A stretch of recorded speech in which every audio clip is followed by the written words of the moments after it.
guys, today I'm going to be doing a review on My True Love Gave to Me, a series of short stories edited by Stephanie Perkins. Generally speaking, I really loved this collection. I gave it 5 out of 5 stars. It's a great little kind of holiday read. If you haven't read it yet, I would definitely recommend checking it out. Okay, so I'm going to go through and tell you what I thought about each of the stories. The first one was called Midnights by Rainbow Rowell.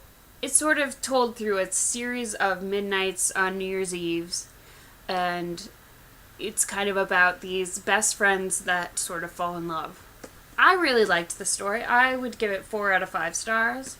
But I came into this book expecting that Rainbow Rowell's story would be my favorite. And surprisingly, it was not. I liked it a lot, but there were a few others that I liked more, I would say. The second story was The Lady and the Fox by Kelly Link.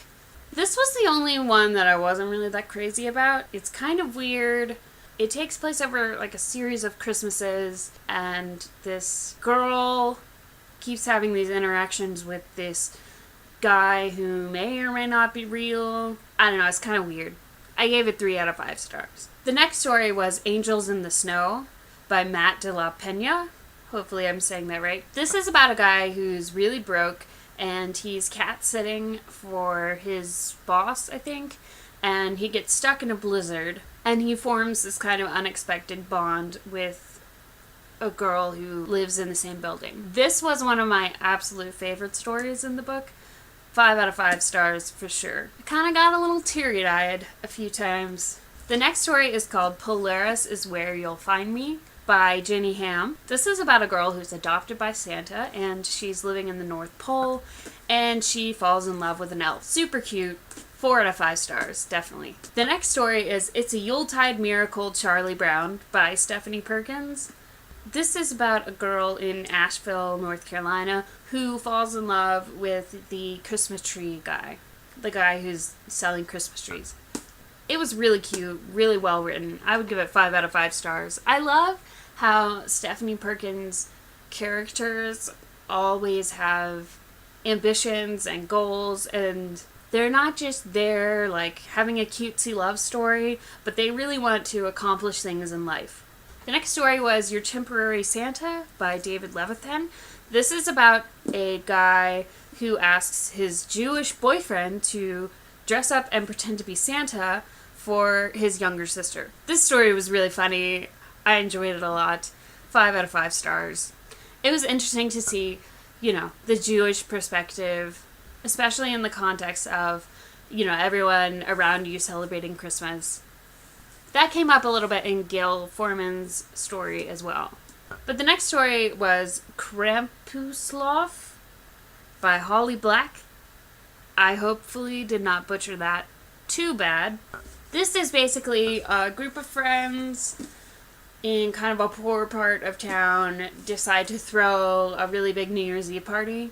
It has some fantasy elements. It's kind of hard to explain, but it was one of my favorite stories, and I would give it 5 out of 5 stars. The ending was spectacular. The next story is What the Hell Have You Done, Sophie Roth by Gail Foreman.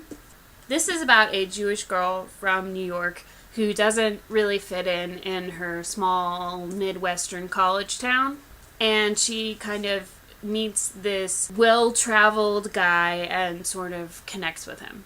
This was a really cute story. I would give it 4 out of 5 stars. The next story was Beer Buckets and Baby Jesus by Mira McIntyre. I love that name.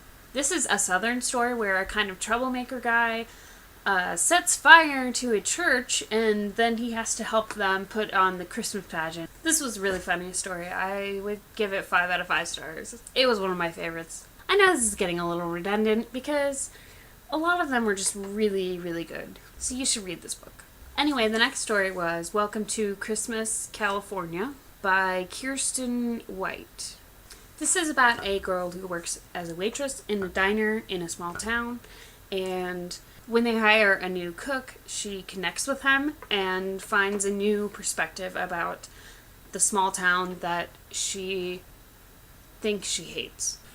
It took me a minute to get into this story, but once I did, I really enjoyed the message.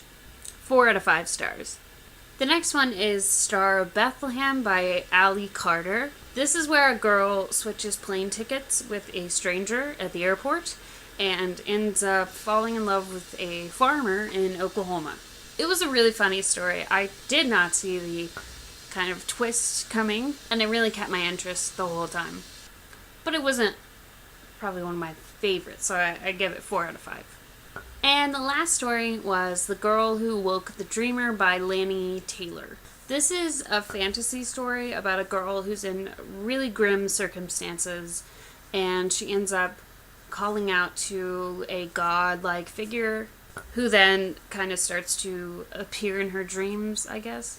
It's also a little hard to explain, but I loved it, and I thought it was a great way to end the book. 5 out of 5 stars for sure. And it reminded me how much I want to read Days of Blood and Starlight. So I'm probably going to get started on that one soon. Anyway, overall, great collection. I would definitely recommend it. Alright, that's it for me. Leave me a comment down below if you guys have read this and let me know what you thought about it. Don't forget to subscribe and like the video and all that stuff. And I will see you guys next time.